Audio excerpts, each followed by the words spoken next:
this morning here. A bit early for me in the pub, I must say, but we're here for Pro Box North East's latest promotion, March the 8th, the Colossal show. As often happens, there's been a couple of dropouts and things like that, so we're down to 12 fights now, but it's going to be an excellent card. The main fight now is going to be Thomas Asomba against Isaac K for the International Bronze Masters title. There's also going to be a couple of local derbies on there with these two guys to my immediate left and right, with Daniel Cope and Tom Whitfield, both of them unbeaten 2-0. Unusual, two guys, good prospects, putting the unbeaten record on the line so early, but it's a testament to both lads for stepping up and actually doing this one.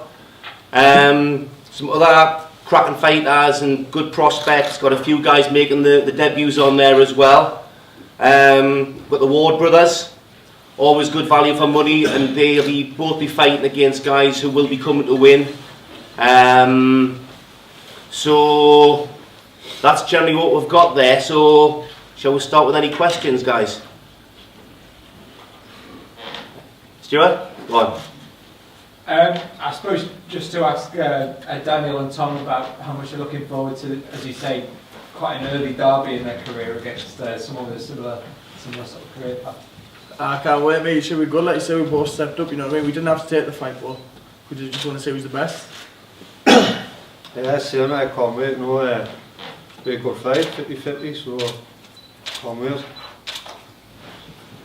I think what you've also got with this as well, it's one of those situations where you look at last year. They had probably the fight of the year for the region. You had Lee Mould against Craig Dixon, again two unbeaten guys, local guys, and when you get the local derbies, and that's why Phil's putting these fights on there, they do tend to make just the best scraps. The atmosphere is fantastic. I think that brings more out the fighters themselves as well. And there's the local pride from the lads. I mean, obviously the guys have actually sparred together, they know each other very well, there's no bad blood there doesn't need to be. But there's going to be some really good 50-50 fights and some, like I say, local derbies on here. John Green, nice to see you. How are you feeling, mate, for your fight? Sorry? How are you feeling for your fight? Good, yeah, obviously disappointed that the fight with Cullen didn't go ahead, you know. But obviously Phil's eye test, can't help it. I've got a good manager in Mick Miles, and you know, I know he'll get me something, get me out there as well. So I'm so trained now, so focused. I think testament to John Green as well. For a man so early in his career, he's had some tough tests so far, and I think obviously Dougie Curran would have been a good test as well. But the man's obviously got no fear whatsoever, which is that's how boxers should be. Tommy, look good on your last fight. You look sharp, look class. What's next for you then after this one? I don't know what's next. I think Phil and Neil's trying to get some sort of title. Be looking forward to that. But just concentrating on the mass now. Got Georgian coming in. He's boxed Martin before. He's a tough, strong lad. Just doesn't stop coming forward. So it'll be a good test. It's a good warm up for the bigger things. I'm looking forward to it. You've come out a great deal in the last year. Like last year you were your class brilliant. Well done. But what's made that change in the last year? Just improving all the time. Just every day we go to the gym with Neil and just working on new things all the time. I mean, I'm always in the gym. I'm always watching. I'm always trying to learn, and I think that's what it is. I think it's just improving. I'm 20. Got a lot more to come. I've got a lot more experience. Everything to gain. So when I'm improving now, you'll just look forward to seeing me in the next 2 to 3 years, and you'll see a superstar. Yeah. Debut, Liam. How do you feel on your debut, mate? I can't wait now. Been ready to go, fit. Been training for about 8 months now, ready for it, so just can't wait to get in. Good stuff.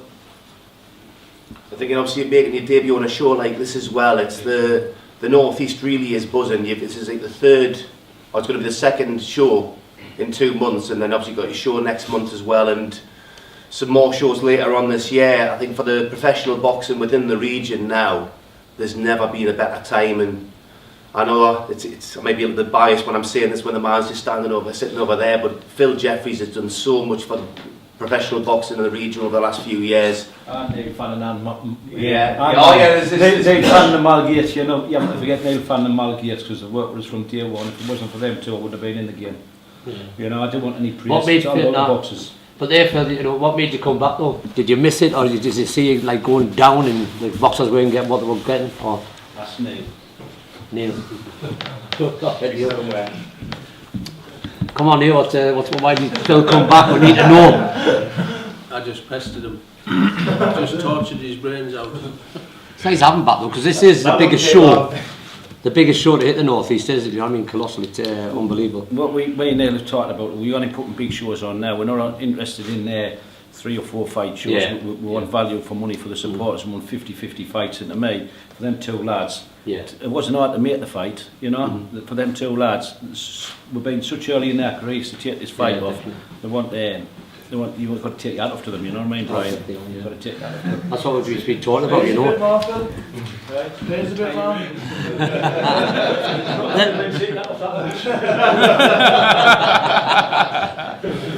But Tom Whitfield, Daniel Cup, you know, I mean, it is a big fight, you know, 2-2, and it's going to be a winner. Do you know what I mean? It's that close to me. That'll be a good fight, like, should be a good fight, especially over 6 rounds. Tom, you know, like, I've seen you training and that, and you're both good kids and all that, you know, but how does it feel getting in, you know, you're 2-2, and to feel that, I don't know how I can explain it, like, a lot of nerves, you know, everybody gets nervous before Yeah. winning that, but how do you see, like, your opponent, how you gonna beat Daniel? Just have to say on the day. There's nothing to win. So then, how do you think you're going to beat Tom then?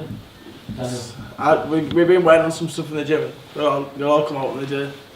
I do genuinely think I'll win the fight, but should be a good 50-50 fight for the fans. Good to watch. Because we've both got a great set of fans that army will be going, obviously.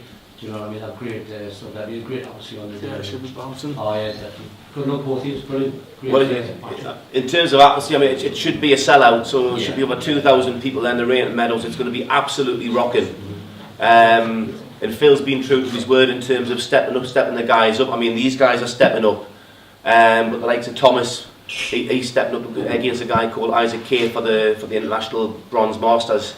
And it's only his third fight, he's stepping up to get round, you know. Yeah. Thomas has got a good, he's been to 2 Olympic Games, he's number 4 in the world. So he should be stepping up, you know. We're just going to see what Thomas is made of on this fight, because I think it's going to be, this kid's come to win as well, you know. Yeah. Being him with all the best if you check his record out. I was in 2 minds whether to take this fight, spoke to Neil about it, and Neil said, well, if he wins this fight, it's going to be really hard to match him, you know, but we need to see what Thomas has got in the tank, you know, because I think Thomas will perform really well on the day with a better opponent, because he's been boxing world-class boxers, you know. So we'll just see what happens with Thomas, you know. I'm excited about Thomas. And obviously, for yourself there, you've got this show, and then you've got the Summer Rumble in, is it planned for July again? We've got this show on the 5th of July, but I've been talking to Mal and Neil. Maybe slip one in May, you know, for the lads, to keep the lads busy, you know. So again, obviously, the guys fighting the debuts, the guys coming through here now. They'll all be on the show, you know. We've got like Sam Best from Newcastle, you know. I'm quite excited about seeing him. Sam, and he's got a big following coming, you know. Yeah, it's going to be quite an atmosphere. Can I just ask the debutants, I mean, how much of an inspiration is it seeing people like Martin Ward and Stewie Hall fighting for a title? And do you feel there's a really good chance now in the North East to reach that sort of level? Yeah, seeing people like that from the North East getting to that standard of fighting for titles and stuff like that is just showing what the North East can bring to the boxing game, the pro game, and it's going to give people like us on our pro debut goal set to get up with them, to be at the top with them. Can I ask you, two lads, Tom and Daniel, how much of a risk is this to you two? Obviously so early in your career, taking a fight against obviously 2 very good boxers. How much of a risk is it? Yeah, it's a risk side, but obviously it's a risk I'm willing to take, so it's Daniel, you know, so it's 50-50 fight and it's got good fans, so it's why I took it, you know, so but it is a risk. Obviously Dan's been beaten so mad, but I'm confident of winning, as so is Dan, you know. Yeah, it's good for the fans. You know, when fans are paying good money, they need to see a good fight. You can't just be just fighting genuine all that, because no one wants to see that, do they? Want to see you stepping up and make like boxing good lads, see how good you are and try to improve and impress. I think from a learning point of view as well, I mean, obviously there's, you know, everybody here knows the boxing game, the way that it works in terms of you have your learning fights and things like that. But if all you're fighting is people who are looking to survive and get through the rounds because they've got fights next week and things like that, you're only going to learn certain lessons. So when you're fighting against guys who are 100% confident the same as you are yourself, then it's different tests that you're getting there. So from a learning point of view, even if, you know, you never know, with 6 rounds we might get a draw here with these two guys, and they might be again further down the line, but there's no real loser here. It's a part of the learning curve. And you look at Johnny Nelson, he lost his first 3 pro fights and then he went on to be world champion for a few years. So yes, there is a risk involved there in terms of, you know, your early parts of your career, but the fact that the guys are prepared to step up and they will put the 0 on the line, I think that's testament to self. And I think from a fan's point of view, it gives their fans more to believe in, that they know they're actually prepared to take those chances.